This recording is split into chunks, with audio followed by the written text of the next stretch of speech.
Welcome to Thieves Kingdom. Thanks for tuning in to this Red Kingdom Media production, bringing you raw, authentic Chiefs coverage. Make sure to like and subscribe to stay up to date on your team. Now sit back and enjoy the show.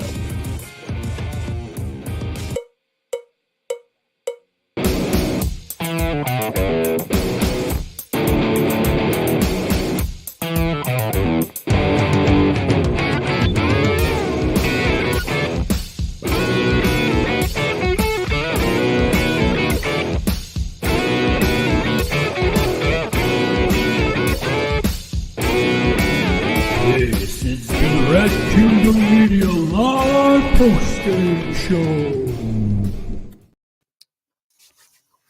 Welcome once again to this edition of the Red Kingdom Media Live Post-Game Show, where your Kansas City Chiefs defeated the Miami Dolphins at Arrowhead Stadium with a final score of 26-7.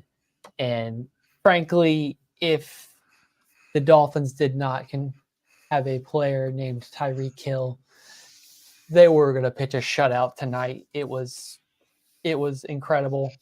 Steve Spagnuolo is on a war path this postseason, and going to be interesting to see based on whoever the Chiefs have next in their matchups, essentially either Josh Allen or CJ Stroud, and either guy probably going to get the Chiefs a couple times. But if Steve Spagnuolo is going to play a game like he did tonight, we are in for something special this postseason run. And I texted you guys a little bit. I know we're okay with it being on the road, but I was there. I was freezing, but like Arrowhead was ready, and all that talk saying no one was going to be there and they weren't going to be loud. The defense is going to collapse. The offense is going to keep making mistakes, all that. And to see the outcome that happened tonight, and like I said, no Tyreek Hill, you get the shutout that they were so close to getting. Basically repeat the Cincinnati Bengals game. If you get a bunch of field goals, get down the red zone, and just don't turn the ball over, give your defense less chances to have to make stop after stop, but know that they're damn good at doing it. And when you put them in the position, they will get it done. So I will toss the talking. Dale, you mentioned how you're going to be on something extra tonight, so go ahead and give it to him one time. Man, look, it's a good night. You know, this dime is starting to kick in. It kicked in really before the game started when I was talking to Lonnie and them. I was like, bro, they got mad. It was like, I ain't talking yet. I said, I'm talking because I'm going. And then when I was going, the offense was going. They came out lights out, balled out, fed Pacheco, fed Rice. I said, hey, bro, this is going to be the formula going into the second half as well, too. Then they end up doing it. Fed Pacheco, fed Rice. Mixed in Travis Kelce in there a little bit. We missed on a couple of deep balls with McCole, but, I mean, at the same time, he could have had a penalty on that as well, too. So, I mean, it is what it is. But the key to the game and what happened tonight was really we didn't turn over the ball. I mean, we had that late turnover with Clyde. Didn't really mean nothing. Yep.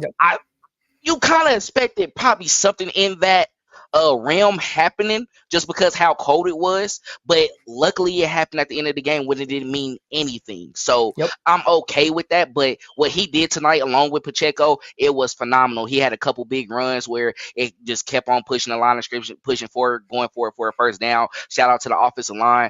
Jawan Taylor had a couple penalties in the middle of that game. But however, throughout, he really was solid. one of them was really questionable, if you want to be honest, with the blocking it back. You can argue that, but it is what it is. They took away from my dog Rice, but it's okay. But defensively, they thought they was gonna do something with that Tyree touchdown. I told Lonnie and Ray, I was like, look, you gonna get that touchdown. Nothing else is happening the rest of the game. Mm-hmm. We're about to be fine. Let him go ahead and get it. Because I had my little moment. I was talking to him earlier. I was like, I'm going to be honest with you, bro. I'm not going to do what any of these other Chiefs fans do. I'm going to go ahead and give Tyreek his flowers. I'm happy that we are able to face him in this type of environment now. Him coming over to Kansas City, I think it just brought a lot of life to the game as well, too, regardless of the weather. And, it's a lot of fun going back and forth. That's what he does. He doesn't really have any ill will. Of course, he's probably jealous in some ways where he felt like, man, I wanted to be included more. But really, he loved his time here, and he really grateful. That's why I'm okay, because you can go be great over there. But guess what we just did? You want to know why I'm talking like this right now? Because he going home, back to South Beach. He doesn't get to continue the season. That's why I say relax. Enjoy the stats and money. He doesn't have the quarterback that we has now. I'm not going to go ahead and discredit Tua and disrespect him, but you're not at that level yet. If you can't play in these type of environments, in this type of weather, I understand that they could have made a debate to postpone it, but still, at the end of the day, this was your time to prove everyone wrong. You have all the weapons on that side of the ball. You have a defense who can be. They even regardless with the injuries, they were going after it with Vic Fangio. So you have that built around you, along with the young head coach as well too. Somebody who actually remind me of Sean McVay when he first started. Very electric, very into it with his players, and then eventually he'll get there. He'll probably have that moment. But at the end of the day, it came down to we showed out. Teams look like they're back. I'm not going to take it that far. Definitely would love a lot more points, but right here, this will be the formula to go ahead and win a Super Bowl. Potentially, you got the Bills or Houston next week.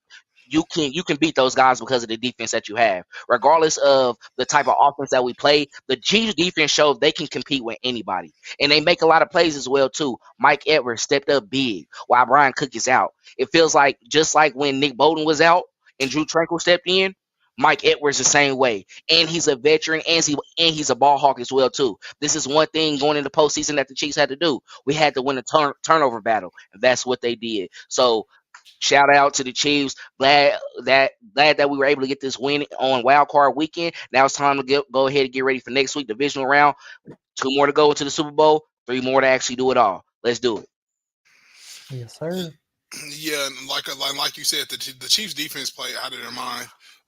I feel like out of their body. They have one of those games where they kind of just really stepped up and showed who they were. Only allowing 1 touchdown to Tyreek Hill, which was that one that didn't really put him over the top or give him too much juice, but it was just enough to put Miami on the scoreboard to scratch the surface there.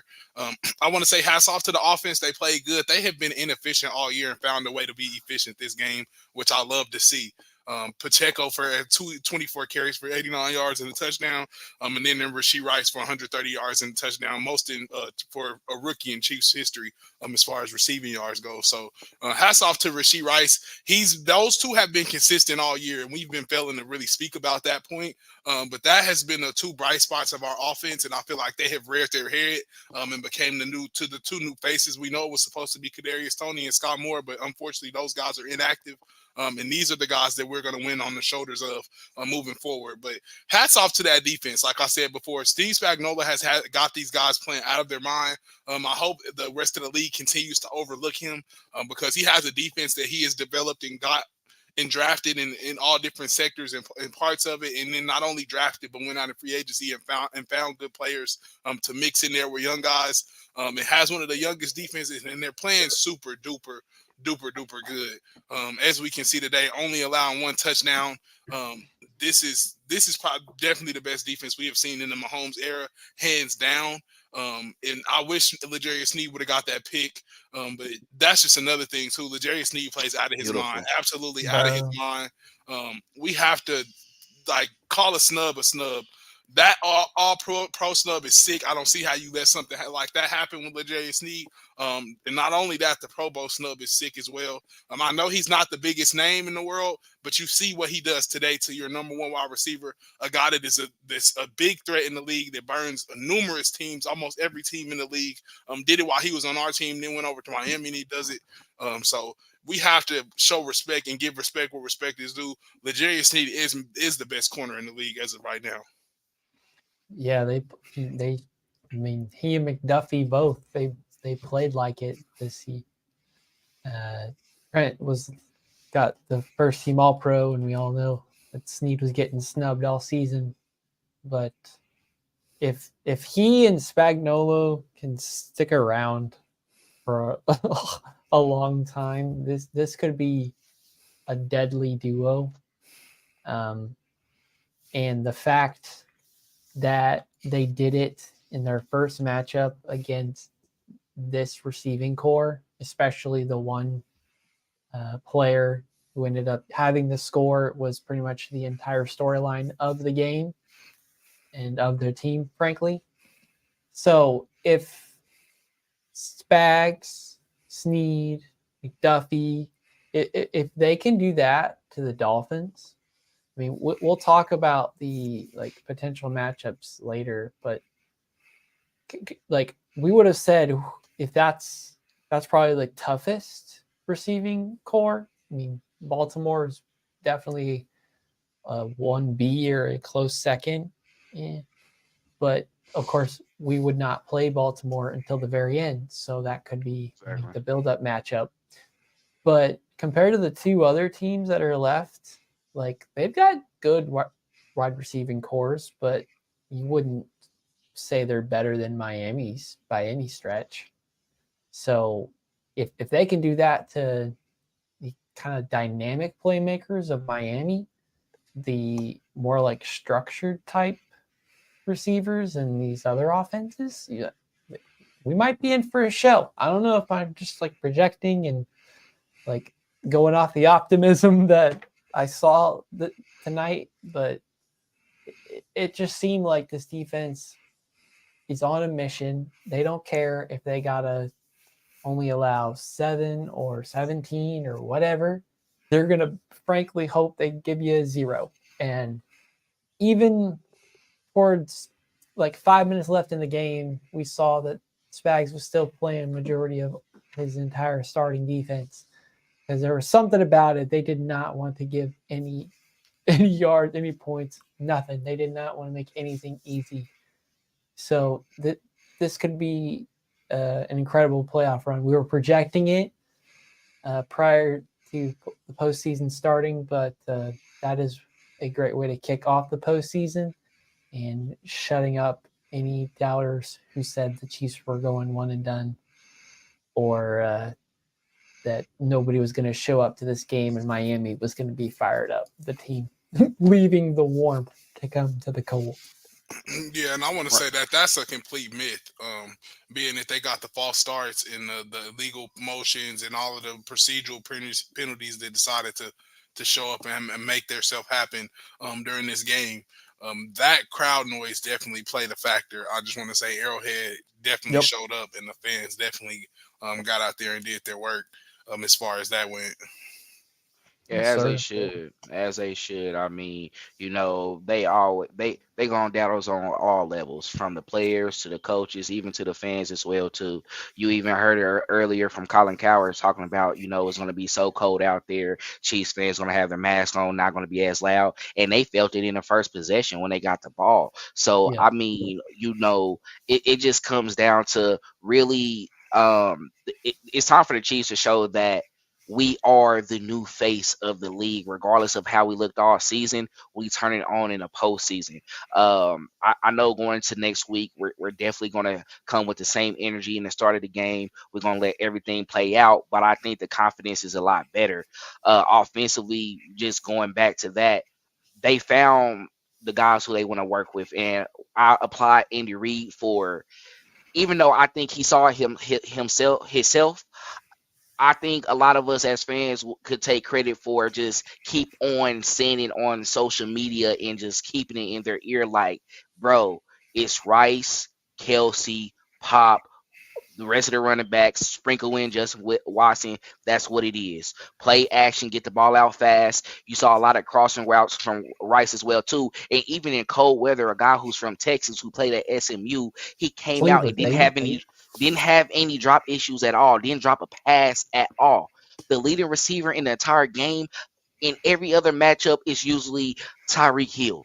It was Rashee Rice for the Kansas City Chiefs, 8 catches for 130 yards and a touchdown. Yes, sir. It's where you playing at. Regardless of who you are as a player, it's about the coaches putting you in position. And I feel like Andy Reid was like, you know what?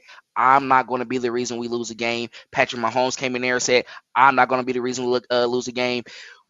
I was arguing with Lonnie earlier. Bro, we need to stop not scoring on the goal line. I said, you was complaining about this earlier when I said he was making plays and he threw that interception. He said, not today. Y'all not going to blame me. I'm throwing it out of bounds. Shut up. We taking this field goal. Guess what? Defense got to stop. We stop. Game back out there. Pop. Touchdown. Close it out. That's the recipe. That's the formula. Now, I ain't mad. I think we all disappointed because we're used to seeing the Kansas City Chiefs, who we've seen all the time, scoring 30-plus points. And it feels like sometimes it's not in rhythm. But in this game, I wasn't mad because it's like, really? They're pushing the ball and they're not making mistakes. I'm cool. Don't shoot yourself in the foot. Because we got the championship caliber guys on the other side of the ball, and they stepping up. So everything's starting to come together. Can't wait to see who you play next week. I know a lot of people expecting Buffalo. Don't sleep still. We still got Mike Tomlin over there with the Steelers. Najee Harris and Warren is over there as great running backs in that type of condition as well, too. They're used to the snow. They just got to get there. So, I mean, will Josh Allen do Josh Allen things? The good side of it or the bad side? We'll see. Houston looked good today. We'll see how that goes. But they play the Cleveland Browns, who dealt with injuries all year. I think regardless of who's out there and depending on how it is, I think we're ready to go. Yeah, and I just wanted to say about Rashee Rice. I know we sit and I talk about this a lot. The yak factor that he had in college, that 1,500. One thing I feel like that did transfer over, and this is going to be a quick take from college to the NFL with Rashee Rice, is his yak. Period. Point blank. He gets a lot of yards after the catch, and you've seen that today. That is crucial in this Andy Reid offense. If you can get yards after the catch, you will be super successful. You will be a star in this offense, and that's who Rashee Rice has become. Yes, sir. So I just want to go back a little bit. So before I go back to the Chiefs, we're talking about some potential playoff matchups, and you just said don't sleep on the Steelers upsetting Buffalo. Well, if that does happen, don't be surprised if Houston could also upset Baltimore, because Houston looked fantastic this afternoon, and Baltimore got to sit at home all week, which the bye week will always be like good, but Baltimore also has a history of having a bye week and coming out flat.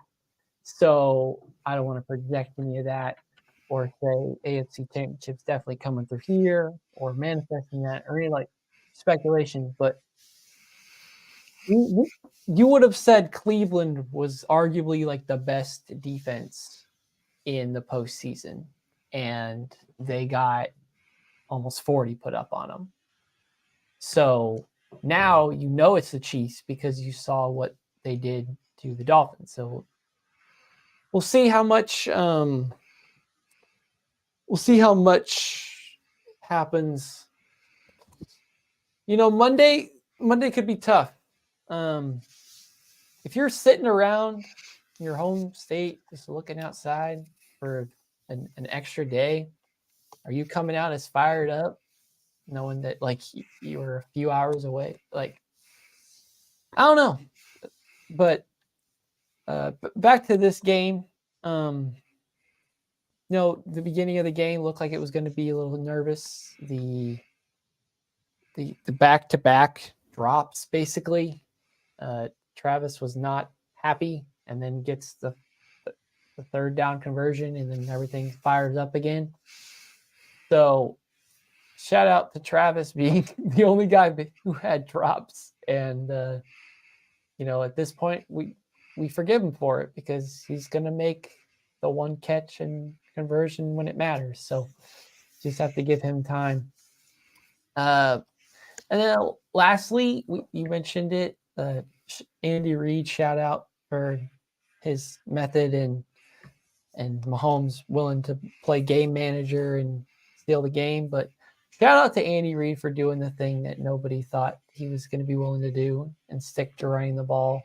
And even if it doesn't get you 2 yards or even a gain on that play, you know that you're going to average out and stick to it. You're going to get to over 100 yards. You're going to wear out the defense and give your defense the chance to study for the next drive. But shout out to Andy Reid for just agreeing to run the ball. Parts of it, he was pass happy like he always is, but the passes ended up working when they did, and the runs were clutch as usual. So, And just to put out the stats for the offense in total as well, too, probably the best performance we had all year. 409 total yards, 25 first downs to Miami 13 first downs. You can just tell it was a clean game in all. Then we won with the time of possession having 34 minutes and 5 seconds to their like 23 minutes. So really they came out, punched them in the mouth, controlled the time of possession, and that's how we got the win today. So really they put it all together. They got out there, and maybe going forward, maybe we can see elevation each game going into it. But it's going to be a tough road. It's going to be fine. But hey, this is a team that can do it regardless of what we've seen all year. And they're like, hey, we're going to go out there. We're not going to shoot ourselves in the foot anymore. We're going to get it to the guys we know that can make plays. And I think that right. was a difference. MVS one catch, but you see, it's like he snuck it at the end of the game, saying like, let me see if I can get MVS on the deep ball because I know we're going to win anyway. Let me just see if we can connect, maybe try to spark something. I like that. And then he went down there and still gave him a handshake because I love what the crowd did at the beginning when he caught that ball for a first down and they just clapped him, yelled, roared. That gives them more confidence as well too. And then you see him in other places as well. He's blocking downfield. It's like he's finding himself where I'm making mistakes over here. I didn't cost us a lot of games, but let me make it up in this other area. And then when my number is called, make sure I catch the ball. Don't worry about anything else, bro. Right. It's cool. Just catch it. Go for it. He's just overvalued for the 10 million and his. That's all. His job, that's all. Could have been cheaper. But. Correct. Goodness. I'll say kind of summation of this whole game was when the season ticket member next to Shannon and I, who's always there, I leaned over to him and I said, if the Chiefs have the lead at any point in this game, I honest to God think they hold on and win no matter what. And that held the entire time. And 10-7, it felt a little sketched out, especially after a freak of a play like Tyreek. But as soon as the next drive was a complete, clamp up again, it was clear that was a fluke. That there's nothing else being done tonight. Miami should just get on the plane tonight, get out of KCI before we get some more snow and it's deemed too cold to fly an airplane. So. We need to go. And that's why I just say again, like I just want to put a little summation on it too. Just the defense, third down efficiency for the Miami Dolphins, 1 for 12 on third down is ridiculous. The Kansas City was 6 for 15, but just 1 for 12 is ridiculous. I mean, that just speaks to this point of Steve Spagnuolo playing outstanding defense and getting his guys ready. The preparation that he has for his guys is second to none. So like we just really have to sit here as an organization as a whole and take our hats off to Steve Spagnuolo and what he has done on that side of the ball, revamping it as a whole. We lose great guys like Frank Clark. We lose guys to the likes of Emmanuel Ogbah. You lose guys like Melvin Ingram, even though they're older. You're losing guys like Carlos Dunlap. it's kind of a revolving door there. You lose guys like Tyrann Mathieu, and you're able to replace those guys, but not only replace them, but able to have a high level of success while replacing those guys. So Honestly, I'm better. just. You said what? Actually, Yeah, honestly, actually getting better and younger on that side of the ball. So it's just like hats off to Steve Spagnuolo and the job that he's done, just on that side of the ball. And him and the maturation of him and Brett Veach. Not only the maturation of him, Brett Veach, but all of his assistant coaches getting those guys developed and ready to play. From the last guy on the roster to the first guy on the roster. I feel like every single person and body on that defense always has been ready, and they're prepped, and they've been ready to go all year. And they were definitely ready to go this game, and we're gonna need it more because Josh Allen is a guy that has had our number. So whether it's him or whoever it may be, coming either here to Arrowhead or going to Orchard Park, we're gonna have to continue to have this success on that side of the ball. It's gonna start over there. And to pivot, shout out to the offense, because you realize that we were saying this team was not going to do anything in the postseason, and the team made no change. And we saw the no change and how that was affecting the team.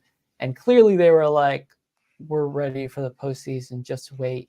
And they used the targets to the weapons that are supposed to get majority of those targets, and then sprinkled in a little bit of everything else, just the right amount. Who, they're on there for a little bit and disappeared. They're not there long enough to make a mistake. They do something good, and that's all you hear from them, one or two plays. So, maybe this team knew something that we don't. And if Rashee Rice is going to turn into a Justin Jefferson, I mean, at least you got one on the cheap right now, and Brett Veach clearly loves to use his draft picks and get some lottery tickets.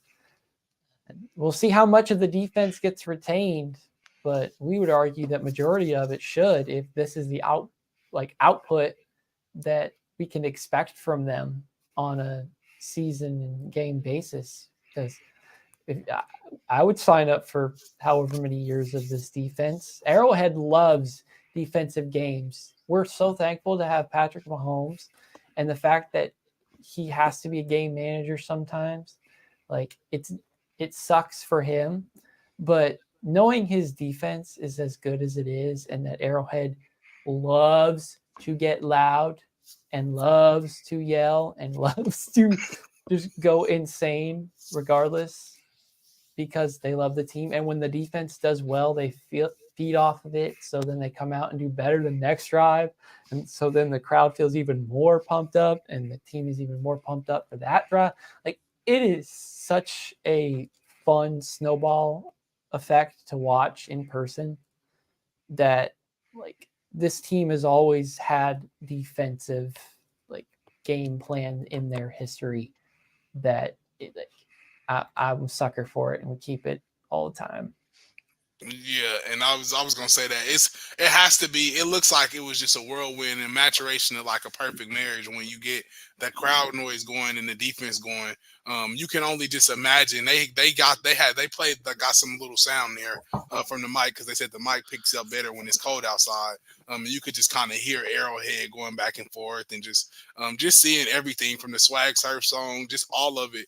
You could just feel the intensity from start to finish with the defense. Not only feeding off the defense, but feeding off the crowd. That's one of the best crowds in the NFL, like second to nobody. So to get a defense rolling in that type of environment where you already can't hear yourself, it's like you're gonna be rolling for a long time, because that's what defenses love. Hey, shout out to Peacock, man. I had to watch the game on Peacock tonight. It was very great as well, too. Commercial free. We got all the action. I love the in-game stuff as well, too. No glitches as well, too. NFL Sunday Ticket. Wake up.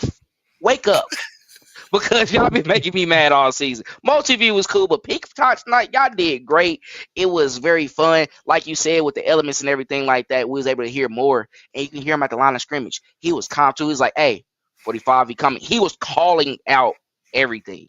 That's why he was untouched in this matchup as well, too. Well, he got touched, but no sacks that were given up. And he was just very on top of it. And also, shout out to Connor Embry, man. Hey, if you didn't do anything right, you did something with Rashee Rice. That's for sure. Right? He can't just be blamed for all the bad things. He's got to be praised for the good thing he's done, right? So Right. maybe he likes that youth and they have that kinship being like first year NFL coach / player. And I think maybe Rashi is just a natural catcher of the ball too. Honestly, I feel like we just may have an honest gamer. He's just a straight gamer.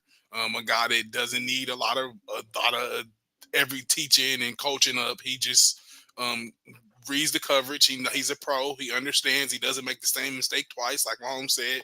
He knows how to sit down in his own coverage. He just may be a pro. We made a hit. Shout out Clyde Edwards-Helaire, bro. Way to earn your first round pick 4 years later, 5 years later. But dude was like a man possessed until that fumble at the end. Yeah. Man, and he got better hands than Tony. He was like this. Broke attack. I was like, so all we've right. seen the Kadarius Toney doesn't work. The Sky Moore experiment kind of hasn't been working so far. But Patrick Mahomes had literal practices with Rashee Rice and said, that's my guy. And he got him. And we're seeing the results. Clyde was sort of in that realm. But of course, not being the wide receiver, it didn't have that impact. So we just need Mahomes to, get these random practices with players to figure out who he likes and can trust like immediately, instead of getting guys that you have to sign or draft for several years and try to build a chemistry. It seems like it's instant. Like Mahomes to Kelsey, when they started, it was instant. Mahomes to Rice, like Rashee Rice right now, that's instant. So it doesn't need this like little seasoning and sprinkle of something extra to get it going. When Mahomes has a target he likes, he looks for him often, he finds him, he trusts him, and the guy, majority of the time comes down with it. And Rashee Rice is arguably the most sure-handed receiver we have at this point, besides Justin Watson, and he's good in his spurts, and that's exactly what Justin Watson should be. So, exactly. Shout out to the offensive staff, making us all eat crow because they figured out how to get it done with this group of guys they have. And honestly, I think the most praise out of anybody or unit on the offense has to be the offensive line, because they were fired up to run the ball this game. Even the pass protection, some of it broke through. There were times on the broadcast he said he had all day to throw. So shout out to them. And Creed got snubbed for Pro Bowl and Pro Bowl, but Joe Tooney still looked amazing at his old age. Trey Smith and Jawan Taylor got their names called a couple times, but if it's because they're playing tough, you're gonna live with those, because at this point we have a little more faith in the offense to overcome like one of those mistakes at a time. Mm-hmm. Like they know not to do 2 or 3 of those, especially during one drive. If they make like one of those mistakes, they're going to make sure they don't make a second or even worse second mistake, so they can at least capitalize on all the effort that they had prior to that one mistake. Mm-hmm. And I'm gonna be honest, I'm gonna toot my horn on this one, because I was arguing. I was like, we was loving Wanye Morris. I said Wanye was eventually gonna start at the beginning, at some time of the season as well too. He ended up doing it, right? But what I noticed from him, I was saying with Donovan Smith, I said awkwardly, I feel like once Donovan Smith is back in the offense, you're going to see the offense that was getting a lot more yardage, and they like to run to his side as well too. He's very dominant in the in run blocking, but he's good in pass blocking as well too. And you see that Pat had a lot more time, and he was able to dial up. And then I like how he was able to maneuver in the pocket. He did it a couple times, just where the little shimmy little dude, he steps up in the pocket, and then he gets those yardage, and then even had his helmet cracked at one time of the game as well too. So really, it was just great to see. And I was like, man, going up against these other teams eventually as well too. If we can get this offense, we're fine because we're going to get the defense that we want. And then I really heard throughout, like we were praising everyone else, but George Karlaftis, and I tweeted this as well too. Him and McDuffie might be the best first round duo I have seen in a while, Yep. if not any, because any other team that has those who gets 2 picks in the first round, they're usually in the upper, like with the upper picks, and they're not great teams, and they never really pan out like they were supposed to. This is a team who are Super Bowl contenders, end up getting these picks. They capitalize, but the McDuffie missed 5-6 games beginning of the season. Last year, George K, he got it going in the later part of the season. You end up winning the Super Bowl. Now these same guys has elevated and really is past, like they have met where they're supposed to be at this time. We were able to let go Frank Clark and George Karlaftis. He has been getting just a hell of pressure, along with adding on to the sacks as well too. McDuffie, no interceptions, but he gets forced fumbles and he make big tackles for loss of yardage as well too. So really, I'm just happy what I'm seeing right now. This is what I wanted y'all to do in the beginning of the year, man. Even if we weren't going to be great offensively, I think if y'all would have figured this out earlier and not be stubborn, and it's okay, you had your rights to be stubborn because you saw what you did last year and you feel like really you just swapped out Rashee Rice and Juju Smith-Schuster. Honestly, that's pretty much it. So I can see why you feel like you can do the same thing, but now you see some of these guys who had to step up. They weren't meant to really be in that position. MVS, he's not the number. He wasn't the number one at all. We really just hope for that. I mean, Juju came in last year really as a number one, but you let him go and kept Rice him is was like, Juju, honestly, yeah, better. he is. Yes. Well, Yes. Respond a couple of things you mentioned. So the running game was working, but it seemed like, especially during the second half, they decided to put most of those runs towards the right side and Jawan Taylor's side. Mm-hmm. But they started to realize that, and then I think kind of made the adjustment, started going to the left, started with a toss, and then kind of built from there on that drive. But that's the strength, John Madden had a quote that's like, why did you run to the left so much? Because I had 3 Hall of Famers on my offensive line. It's so stupid that it's smart, basically. And also, your 2 first-round picks duo being the best.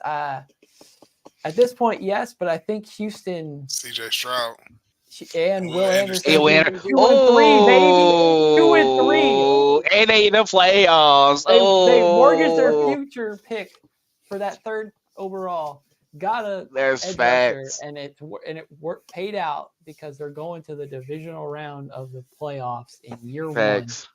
1. And Carolina Panthers paid several first-round picks and the number 1 overall pick to have someone who did not lead their team to the playoffs. Now we got to play next week in the division round we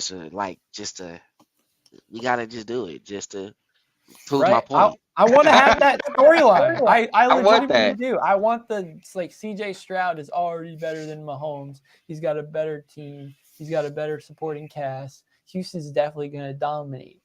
And Spags is going to read all that and listen to all those, and he's going to be like, interesting. But when you got a team like that where they lost Tank Dell as well too, so I mean, if that was to happen, that kind of works in our favor because now you only got to key in on Nico Collins, and then you got to stop Singletary, of course, and Damian Pierce in the backfield. But that's doable. And if you were able to do it to the Miami Dolphins, you're going to be able to do it to the Houston Texans. Now, I'm not going to discredit y'all. Yeah, I'm going to make a couple plays in there, but that's what the Chiefs defense do. They really start off strong. You kind of get them in the middle of it. Maybe something happens, we punt. They got good field position. They get able to capitalize. But after you get that score, they turn it back on again. So if the offense just do what they did this game, just don't turn over, kick the field goal when you can. when you get back down there again, try to score points. But you got to take all the points you can get with this type of team that you have this year, just because even if Tony come back next week, I don't think he's going to be heavily involved. I think it's going to be in moments where he's motioning, coming in the backfield, maybe getting him on a run and start it. But we're not going to really throw it across the field with you. We got Rice now. It looks like he's looking solid. It's like, okay, we can do it. So I think Sky Moore is also in that same category of was on IR and could potentially maybe come back if the team let him sit for the rest of the year. It's cool now. Like, I'm liking what I'm seeing. Like, Sky, you try again next year, bro. You on a rookie. For Kadarius Toney to come back?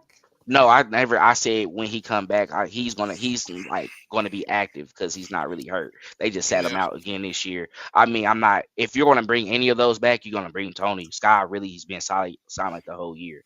But if you heard what I said before, I was not praising him at all. I said Rice is gonna take that now. All the underneath routes, I said that can go to him now. I don't care about Tony no more. my only thing with that is I'm scared that, like I told y'all earlier, we're one drop pass away from catastrophe. We're one fumble away from it being a whole different situation with not only our fans but probably even Mahomes. So I don't know how much they test the water there, being that they just had a lot of success with what they did in the postseason with the two guys that they were using. I could see them going to the well a lot with Pop more and even trying to get the two-back sets even hotter and just sticking with the Rice, Kelsey, Pop, and Clyde. I just see a heavy dose of that. They may, like you said, sprinkle in some run plays for Kadarius Toney, but if he can't find a way to get north and south and show he can have some efficiency with those runs, I don't see them sticking with that for long. So I don't know where you go as far as keeping guys active and inactive, but I know you have a recipe that works right now. So don't do anything to mess it up. Don't let him come in and screw it up for you. That's going to just ruin the momentum. And you're going to feel the crowd go down and all that. You in here just in case something happened, bro, but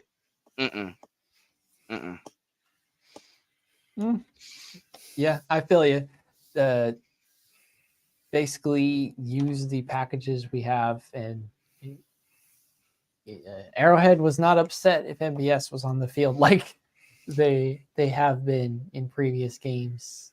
So they had optimism as ever that once playoffs started, everyone would kick into gear. And, it took Travis a little bit to get going. But the fact that he was the lone person making mistakes this game, like, you'll live with that. You'll live with, like, the oldest, most experienced veteran on your team making a couple mistakes because he's, sat on the bench last week and he's had an injury since week 1, and we'll never know the full extent to how much that affected him all season. Like, I'm pretty sure the Mahomes the Super Bowl in 2019, I'm pretty sure week 1 he had like a ankle sprain or something in that game, and then was dealing with an injury pretty much all season, and we had no idea. So we know an injury takes place and it shows up on a report, but then if they stop complaining about it or they don't limp off the field constantly from it, it never gets mentioned again.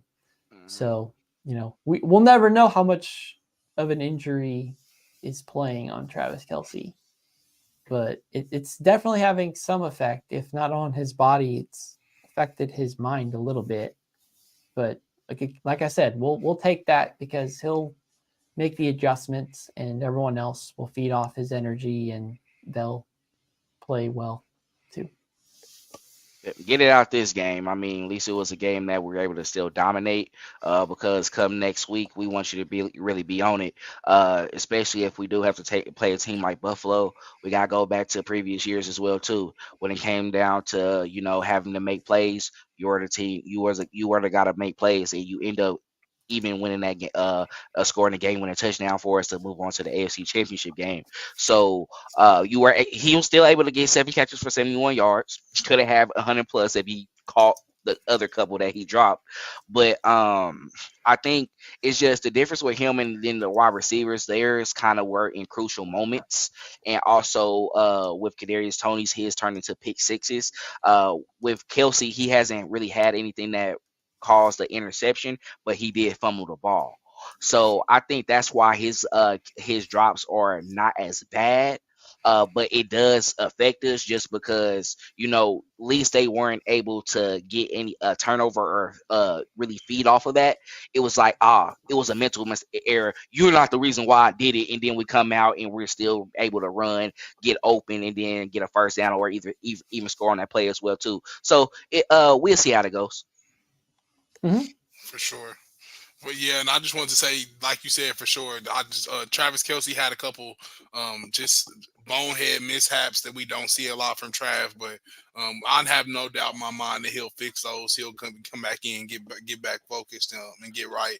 I don't want to harp too much on the injury, being that he had a week off, had some time off to get away, and to kind of heal himself and nurse himself back to health. So I feel like Trav was playing pretty loose. He did what he could. And then when he got opportunities, I feel like he has to take advantage of more of his opportunities, because Mahomes does trust him a lot and love him a lot. But I'm pretty sure he doesn't have a problem going away from him either when he's deciding that he can't catch the ball. So I love to see Trav, and I want to see him in a lot of crucial situations get the ball. But Trav has to hold on to the ball.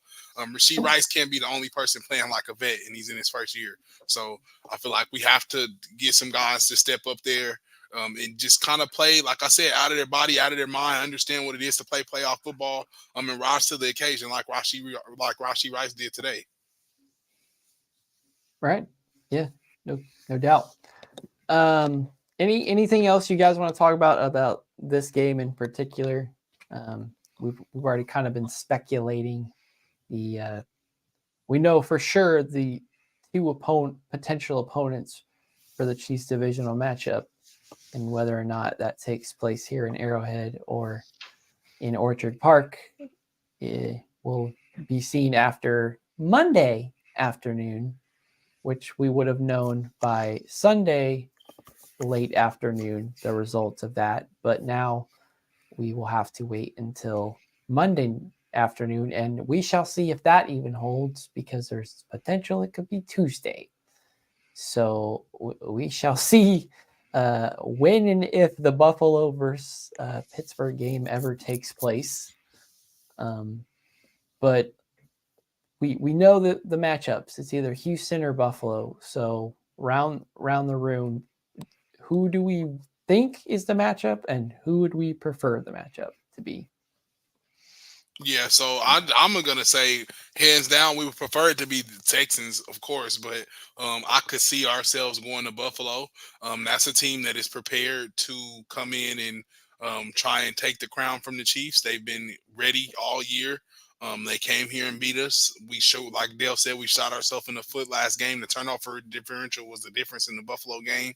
I wanted to be the Texans, but I could see us happen to get this win and go to Orchard Park and go the long way around to get the dub. But and really just have to hone in on Josh Allen, that quarterback run, and really show him that we can give him a run for his money, because Josh Allen has had our number the last 2 years in the regular season, and I'm tired of it. So I want it to be the Texans, but I could see us going to Orchard Park for sure. Not yeah, honestly, regardless of what happened today against the Browns, I mean, they, Browns had the run that they had at the end of the season, able to get into the playoffs, but still a young quarterback, still a rookie coach as well too. Been phenomenal this season. They were able to get through it, but at the same time, who doesn't want Kansas City to come back home and still have another playoff home game again before it goes to the AFC Championship game? I would love to get my get back on the Buffalo Bills, but if it has to wait, it has to wait. It doesn't matter. But at the same time, what's most important is getting back to the Super Bowl. That's going to be played in Las Vegas this year, and I think we can do it against the Texans, just because I think we can take advantage of that matchup. Regardless of how many points you put up in a game, that shouldn't scare you at all with another professional team. At the end of the day, Miami Dolphins put up 70 against the Denver Broncos. They still lost to us twice. Right. multiple times teams that put up big numbers on teams, and then the next week they came out flats, not doing anything. Cleveland Browns, hence them doing that as well too. Joe Flacco looked like he was falling asleep in that Thursday night game, but you lose in the wild card game against C.J. Stroud and the Texans. So it just really it matters when you play on that Sunday, you know. And at the end of the day, I'm taking the Texans matchup over the Bills. All right. But I'm confident. I think I'm gonna take both sides and do it in a different way. So I think for the AFC Championship game to run through Arrowhead Stadium for another consecutive year, I think it's got to be Texans versus Baltimore, and Baltimore gets upset, and the Texans come here for the championship game. That's my hope. Like, do I want like chaos and have the Steelers win? Yeah, I probably do. But if it's Buffalo or Texans for the divisional, I want the matchup against Buffalo. And if it's got to happen in Buffalo this time, that's unfortunate. But I think it gives the best chance for the AFC Championship game here. So in my mind, if I have to choose which one of those games, you know, in a vacuum, everything goes well, takes place in Arrowhead, I want the championship game here. I don't need to have, you know, the divisional matchup against the Texans here and then still have to go to Baltimore for the championship game after they beat Houston and they beat the Steelers and they feel, you know, ready to finally go to the Super Bowl and vindicate the Lamar Jackson contract and all the doubters. So that's my opinion. I want Buffalo first because I think it gives you the better chance at playing the championship game at Arrowhead and essentially playing Houston the second instead of right away. So, yeah, so that'll be interesting to see how the rest of this long holiday weekend goes around the AFC. Basically, tomorrow is all NFC now because of the game that should have been. But we'll see how that goes. We're going to be back with the week content once the divisional matchup and location and all that is set.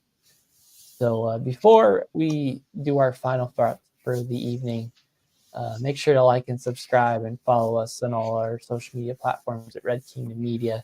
If you're listening live, thank you, and leave a comment as we're about to close. If you're watching or listening on Spotify or any of the replays, leave comments and we'll definitely respond and potentially put those in a future video. But guys,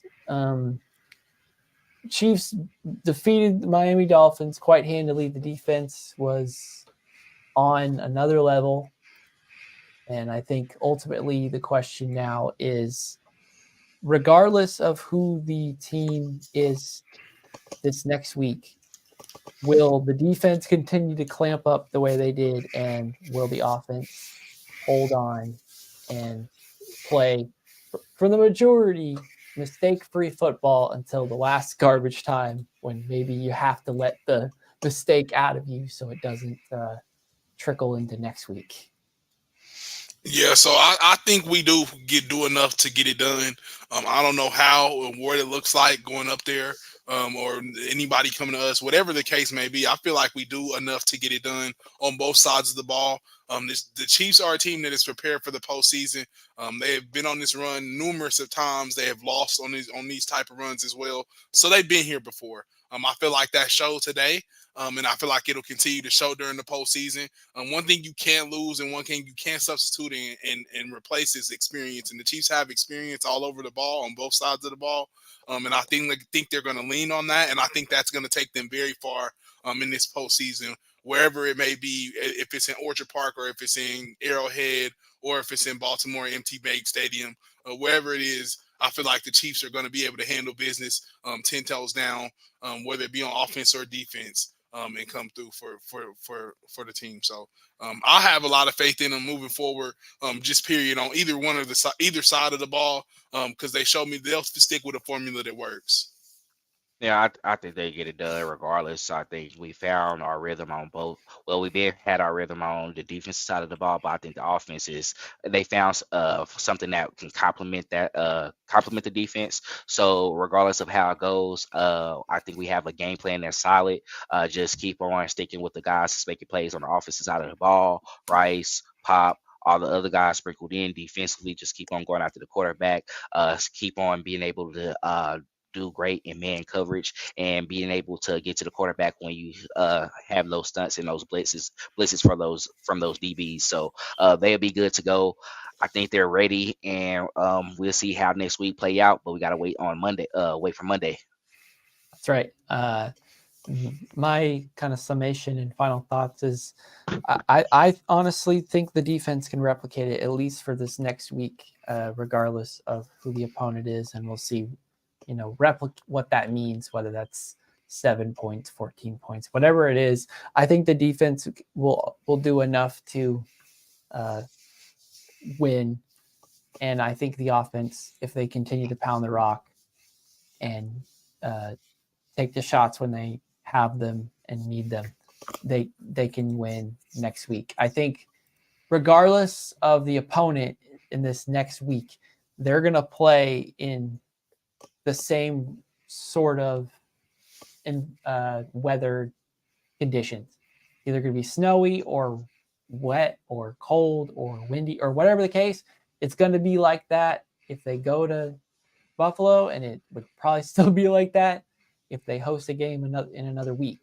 So I think this team has gotten used to playing in that weather and style, and at least for this game tonight, it seemed like Andy Reid was willing and happy to run the ball and win the game no matter what the score is. So I think I truly believe that this can be replicated again and again, and we'll get to gloat. Is it the defense who did amazing, or was it the offense who we had faith in to do just enough to get it done? So, but guys, this was fun. Everyone, it's a late night, so we're gonna call it. It's the weirdest Saturday ever, and of course, the Saturday is about to end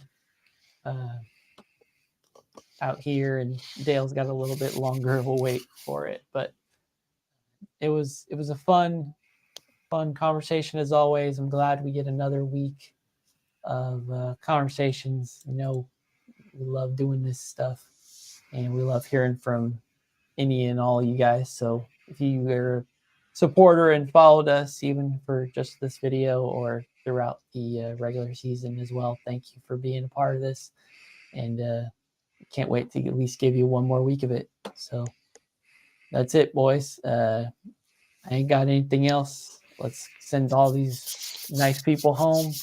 Have a great rest of your evening. Let's go. Cheese. Thanks for checking out this update straight from the heart of Chiefs Kingdom. We appreciate your passion, so please leave a like and follow us wherever you tune in from. See you next tailgate, your trusted source for all things Chiefs, Red Kingdom.